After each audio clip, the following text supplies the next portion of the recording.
Toto cesto sme v detstve používali na pečenie podlhovastých piškôt. Miesto piškôt dnes použijeme cesto na pečenie torty v tvare polgule. Pripravíme si vajíčka. Oddelíme bielky a žltky. Do misy vlejeme bielky a pridáme štipku soli. S bielkou vyšľaháme tuhý sneh. Do snehu vmiešame toľko polievkových lyžíc krupicového cukru, koľko je v ňom bielkov.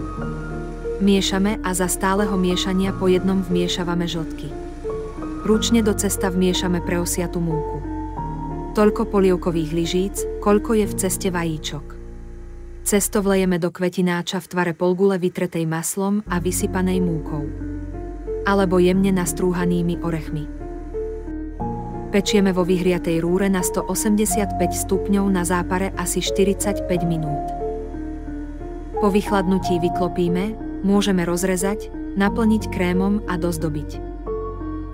Môžeme však aj len nakrájať na kocky a použiť ich miesto napríklad dukátových buchtičiek a zaliať vanilkovým krémom alebo bielou kávou.